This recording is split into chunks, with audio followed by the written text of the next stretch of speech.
రాష్ట్రంలోని పలు దేవాలయాల్లో వైకుంఠ ఏకాదశి వేడుకలు వైభవంగా జరుగుతున్నాయి. ఉదయం నుంచే భక్తులు పెద్ద సంఖ్యలో ఆలయాలకు పోటెత్తారు. ప్రసిద్ధ పుణ్యక్షేత్రాలలో స్వామివారి వైకుంఠ ద్వార దర్శనం కన్నుల పండుగగా జరుగుతుంది. ఇక తిరుమల శ్రీవారి దర్శనం కోసం తెల్లవారుజామున 1:45 ఉత్తర ద్వార తలుపులు తెరుచుకున్నాయి. శ్రీవారి ఆలయంలో నేటి నుంచి 10 రోజుల పాటు భక్తులకు వైకుంఠ ద్వార దర్శనం కల్పించనున్నారు. ఇదే విషయంపై మరింత సమాచారం మా ప్రతినిధి హైదరాబాద్ నుండి ఫిలిం నగర్ లిఖిత అందిస్తారు. చెప్పండి లిఖిత, వైకుంఠ ఏకాదశి వేడుకలైతే ఘనంగా జరుపుకుంటున్నారు భక్తులు. దీనికి సంబంధించిన డీటెయిల్స్ ఏంటి? ఉత్తర ద్వార దర్శనానికి పోటెత్తుతున్నారు భక్తులు, అధిక సంఖ్యలో పాల్గొన్నారు. ఇదే విధంగా అక్కడ వాతావరణం ఎలా ఉంది?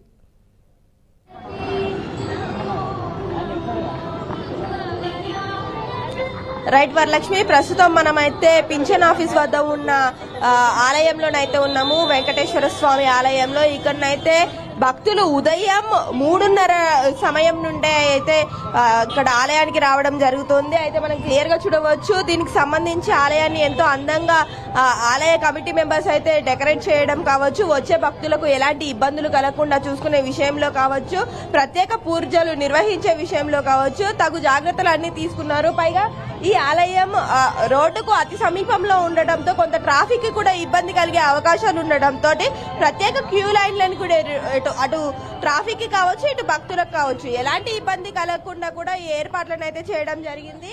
ఇక్కడ మనం క్లియర్ గా చూడవచ్చు ఎంత అందంగా ఈ యొక్క ఆలయాన్ని డెకరేట్ చేయడం అయితే జరిగిందో మనము విజువల్స్ లో అయితే క్లియర్ గా చూస్తున్నాము. ప్రతి ఒక్కరు కూడా ఈ ఆలయానికి వచ్చి కేవలం హైదరాబాద్ లో ఉండే వాళ్ళే కాకుండా ఇతర ప్రాంతాల్లో ఉండే వాళ్ళు కూడా ఇక్కడికి వచ్చి మరి ఈ దీనికి సంబంధించి అయితే అంటే స్వామివారి దర్శనాన్ని అయితే చేసుకుంటున్నారు. ఈ ఉత్తర ద్వార దర్శనం ఏదైతే ఉందో ఈ వైకుంఠ ఏకాదశి నాడు చేసుకుంటే తప్పకుండా తమకు మోక్షం లభిస్తుందని, అలాగే తమ పితృదేవతలకు కూడా మోక్షం లభిస్తుందని కూడా ఇక్కడ భక్తులు విశ్వసించడం అయితే జరుగుతుంది.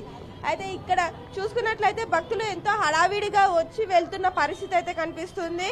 భారీ క్యూ లైన్లు ఉదయం 3 గంటల సమయం నుండి కూడా భారీ క్యూ లైన్లు అయితే ఏర్పాటు చేయడం అయితే జరిగింది. సో కొంతమంది భక్తులతో మాట్లాడే ప్రయత్నం చేద్దాం. అమ్మ, ఎక్కడి నుండి వచ్చారు? ఇక్కడే బంజారా హిల్స్ నుంచి. ఎలా అనిపిస్తుంది? ఏర్పాట్లు ఎలా ఉన్నాయి? బాగానే ఉన్నాయండి. సో చాలా మంచి ఏర్పాట్లను అయితే చేయడం జరిగిందని అయితే ఇక్కడ భక్తులు చెప్పడం జరుగుతుంది. మరికొంతమంది చిన్నపిల్లల తల్లులు కూడా ఉదయం నుండే ఇక్కడికి వచ్చి స్వామివారి దర్శనం కూడా చేసుకోవడం జరిగింది. సో అమ్మ, ఎక్కడి నుండి వచ్చారు? ఇక్కడే అండి, ఖైరతాబాద్ ఆనందనగర్ కాలనీ. సో ఎలా అనిపిస్తుంది? చిన్న బాబుని తీసుకుని వచ్చారు కదా, ఏ టైంకి వచ్చారు, ఎప్పటి వరకు అయింది దర్శనం? 10 నిమిషాల్లో అయిపోయిందండి. బాబున్నారు కాబట్టి తొందరగానే పంపించేసాం. అంటే పిల్లలు ఉన్నారని తొందరగా? అవును, ఇంకా పేరెంట్స్ రాలేదు, క్యూలోనే ఉన్నారు వాళ్ళ నాన్న. సో పిల్లలు వృద్ధులకు ప్రత్యేక దర్శనాన్ని అయితే ఏర్పాటు చేయడం జరిగింది. అంటే పిల్ల తల్లులు ఎవరైతే ఉంటారో వారు ఇబ్బంది పడకుండా ఉండే విధంగానైతే ఏర్పాట్లు చేశారని అయితే ఇక్కడ చెప్పడం జరుగుతుంది. మరికొంతమందితో మాట్లాడే ప్రయత్నం చేద్దాం. సార్, ఎక్కడి నుండి వచ్చారు? మేము ఇక్కడనే ఉంటామండి, నియర్ బైలోనే చింతల బస్తీలో ఉంటాము. సో ఏర్పాట్లు ఎట్లున్నాయి, ఎట్లా అనిపిస్తుంది?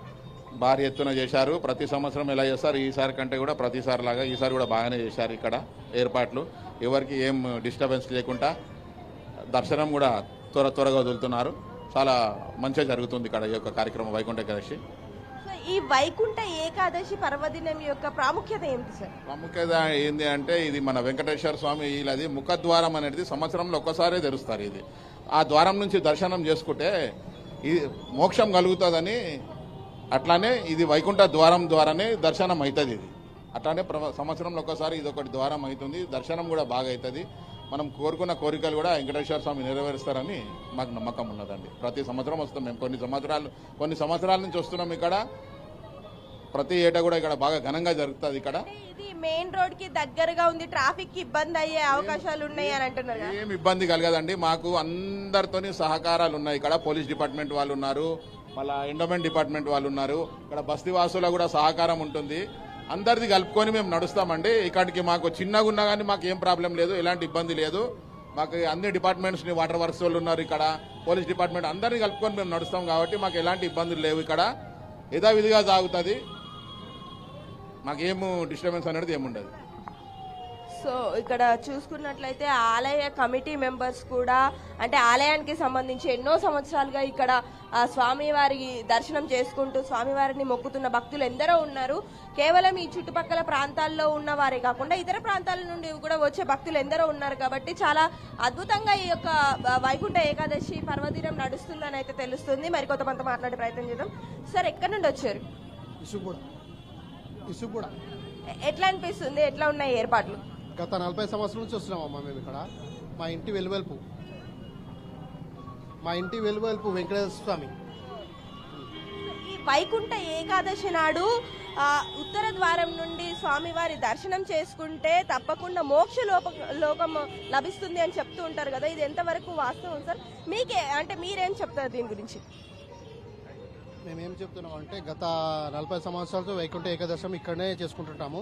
మేము పుట్టి పెరిగిన ఇక్కడనే కర్తాబాద్లోని. ఎందుకంటే మా అమ్మ నాయనలు అందరు ఇక్కడనే ఉంచి దర్శనం చేసుకుని ఇక్కడనే విగ్రహం పెట్టారు మా బస్తీ వాళ్ళందరూ. అందువల్ల మేము వైకుంఠ ఏకాదశి చేసుకుంటే మా పూర్వీకులు మా ఫ్యామిలీ అందరూ మంచిగా ఉంటారని కోరుకుంటాం అయ్యవారిని. అంటే కొంచెం క్లమ్జీగా ఉంది ఇక్కడ, రూట్ కొద్దిగా చిన్నగా ఉన్నది, ఆలయం చిన్నగా ఉంది అని కూడా ఎవరైనా అనడం కావచ్చు. ఇక్కడ ఏమైనా ఇబ్బందులు జరగడం జరిగిందా? అప్పుడు రోడ్డు లేనప్పుడు మా వాళ్ళు ఒక 50 సంవత్సరాలు 60 సంవత్సరాల నుండి విగ్రహం పెట్టారు. పెట్టిన తర్వాత ఏంటంటే పెద్ద పాపులేషన్ పెరిగినప్పుడు గుడి చిన్నగా అయిపోయింది, రోడ్డు పెద్దగా అయిపోయింది. అందువల్ల మాకు ఇక్కడ కటాక్షం ఉంటుంది. కటాక్షం అంటే ఇక్కడ మేము దర్శనం చేసుకుంటే మాకు శక్తి వచ్చినట్టు ఉంటుంది కొద్దిగా, అలా ఉంటుంది. మళ్ళీ మాకు ఏం కోరుకున్నామని మేము మా పాప పెళ్లి చేశాము. మేము ఏమేమి కోరుకుంటాం అవన్నీ ఖచ్చితంగా ఈ దేవుని వెంకటేశ్వర స్వామి ఇక్కడ ఈ వెలువెల్పు ఇక్కడ వెంకటేశ్వర స్వామిని మాసాప్ ట్యాంక్లోని ఇక 2 నంబర్ 1లోని పంజరాజని అప్పటి నుంచి మేము చేస్తున్నప్పటి నుంచి మాకు మంచిగానే కలుగుతుంది. సో ఈ అన్నప్రసాదాలన్నీ కూడా మీరే పంపిణీ చేయడం జరుగుతుందా? ఇదంతా మన ఎండోమెంట్ నుంచి చేస్తున్నారు. ఇప్పటివరకు ఎంతమంది దర్శనం అయి ఉండొచ్చు సార్? ఇప్పటివరకు మినిమమ్ 20,000 దాకా దర్శనం అయిపోయింది. మార్నింగ్ నుంచి 22,000 23,000 దాకా దర్శనం అయిపోయింది. ఇంకెంతసేపటి వరకు కొనసాగే అవకాశం ఉంది సార్? సాయంత్రం వరకు ఉంటుందమ్మా. ఇవాళ సాయంత్రం వరకు ఉంటుంది అంత ఖచ్చితంగా అందరూ. ఇక్కడ మనం చూసుకున్నట్లయితే వైకుంఠ ఏకాదశి పర్వదినాన స్వామివారి యొక్క ఉత్తర ద్వార దర్శనం ఏదైతే ఉందో ఈ దర్శనాన్ని చేసుకుంటే మోక్షలోభం లభించడంతో పాటు పాపాలు ఏవైతే ఉంటాయో అవన్నీ కూడా తొలగిపోతాయి. అంతేకాకుండా ఈరోజు ఉపవాసం ఉంటే చాలా మంచిది. విష్ణు నామాన్ని కావచ్చు, అలాగే భగవద్గీతని కావచ్చు చదివిన వారికి తప్పకుండా వారు ఏవైతే పాపాలు చేసి ఉంటారో ఆ పాపాలన్నీ తొలగడంతో పాటు ఆ లోకం అనేది లభిస్తుందని అయితే ఇక్కడ భక్తులు అయితే విశ్వసిస్తూ ఉంటారు. వరలక్ష్మి, ప్రస్తుతం మనం చూసుకున్నట్లయితే ఈ పింఛన్ ఆఫీస్ వద్ద ఉన్న ఈ ఆలయం అయితే ఇప్పటికే 60 ఏళ్లకు పైగా ఈ ఆలయం ఇక్కడ ఉంది. ఆ గతంలోనైతే ఇక్కడ ప్లేస్ చాలా ఎక్కువగా ఉండేది కాబట్టి ఆలయం చాలా పెద్దదిగా కనిపించేది, వచ్చే భక్తులకు కూడా ఈజీగా ఉండేది. కాకపోతే ఇప్పుడు పాపులేషన్ అనేది పెరిగిపోవడంతో ఆలయం రోడ్డుపైకి వచ్చినప్పటికి కూడా ఆలయ కమిటీ మెంబర్స్ అనేవారు ఎలాంటి ఇబ్బందులు కలగకుండానైతే అన్ని ఏర్పాట్లు చేయడంతో ప్రశాంత వాతావరణంలోనైతే ప్రస్తుతం దర్శనం జరుగుతుందనేది ఇక్కడ వారు చెప్పడం జరుగుతుంది. Right Likhita, thank you.